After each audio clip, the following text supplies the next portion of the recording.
Dubbo Region Mayor Matthew Dickerson, good morning. Council meeting last night, and here we have a decision finally about the Macquarie Conservatorium. Good morning to you. Yeah, good morning. Yeah, that was a very interesting debate last night about the con, and I think we've got a great outcome there now. The Conservatorium will have the old Carpet Court building, which is obviously on Darling Street, and effectively you've got that building, which has been vacant for some period of time, will be fitted out by the con, and we'll have the Conservatorium there right next to the entertainment centre, so the location makes sense. There'll be people there around that whole arts precinct as we start to build that out there, and there may be an opportunity at some stage down the track where the Western Plains Cultural Centre might develop further with the spare land that council might have beside that there, but these are some of the long-term strategic plans. But for the moment, for the next 5, possibly 10 years, we'll have the Conservatorium there in a great spot. Matt, going into that, we were a little bit concerned, not just me, but everyone in the community, as well as other councillors and yourself, that maybe this is not the right decision to support the Macquarie Conservatorium because there's so many other community organisations out there that need help as well. What was the balance between all the councillors' votes? Was it all in favour? It wasn't unanimous, but that's kind of somewhat irrelevant. There's a decision of council, and that's the decision of council. So it's one of the great things about council is everyone debates hard and everyone puts their points of view forward, and then it's raw democracy. You put all those points of view forward in a public forum, everyone's saying what they think and their reason behind what they think. People put their hands up, and then that motion's carried or lost, and you move on. And at that point in time, from a team perspective, that's the decision of council. So but if that's irrelevant, councillors being irrelevant, I mean, what's the point in having councillors? No, not council irrelevant. The vote in terms of whether the vote was unanimous or 9-1 or 6-4. Yeah. From where I sit, certainly from my perspective, whatever that vote is largely relevant. Now, it's public record, so it's not like a secret or anything like that. People can sit around and watch it, and it's in the business papers. But the point of it is, once a decision is made by council, that's the decision of council. And then all councillors support that decision of council, because there's no point having a decision of council and then having, let's say, 3 or 4 people voted against it and they lost the vote, then being out in the community bad-mouthing the decision of council. That's totally irrelevant. What you need is a group of councillors, which is what we've got, that are all saying, we debated it hard, decision's made, we're now in favour of this decision. Let's talk about the money, because obviously you're on record saying that they had so much money in the bank. I think it was 1.7 mil or something similar to that. 1.07. 07, sorry. And that, maybe it's not council's job to do that. I mean, why did you vote yes then? Well, again, I might not have voted yes. Okay, the vote was 8-2. There were 2 councillors that voted against it. I was one of those 2 councillors. But again, that what I voted now is irrelevant. It's a decision of council. I fully support the decision of council because that's the democratic process that we go through.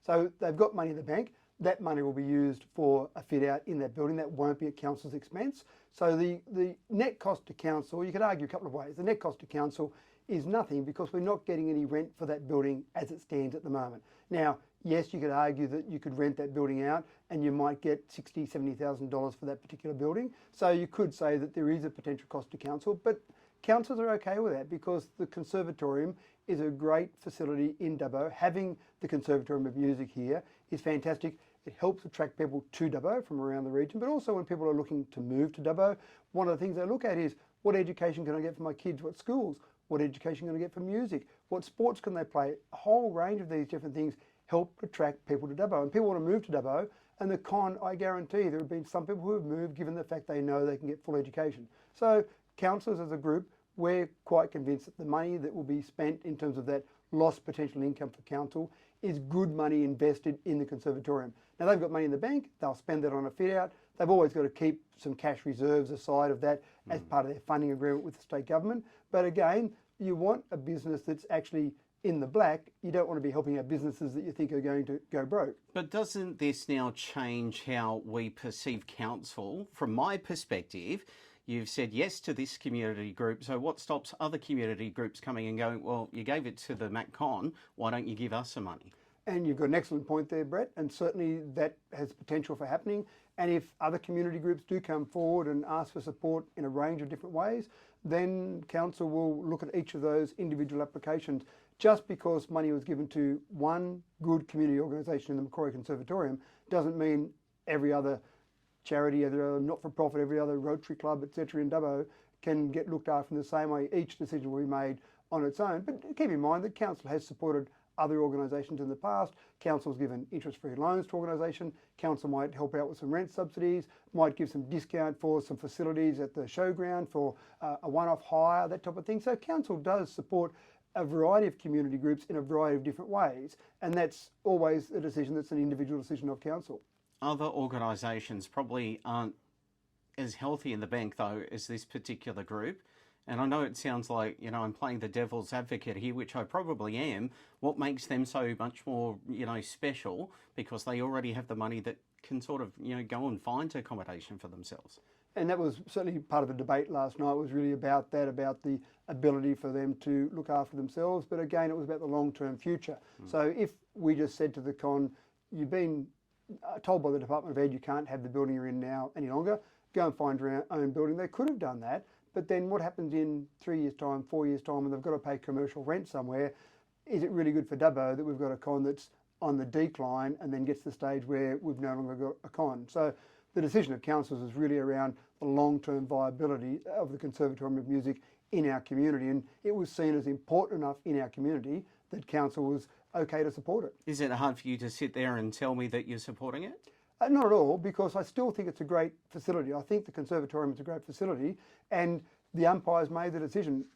The debate has happened, democracy's spoken, and from my perspective, I'm the spokesperson for council. I'm speaking on behalf of a council decision, and I absolutely understand the reasons behind the decision being made, and I'm a big supporter of the con. It's a fantastic facility for Dubbo, and now this really guarantees the long-term future of the Conservatorium of Music in Dubbo, which I think is fantastic for the future of Dubbo. And I also think the Carpet Court building, which is a bit of an eyesore at the moment, it's not being used, which is never a great look.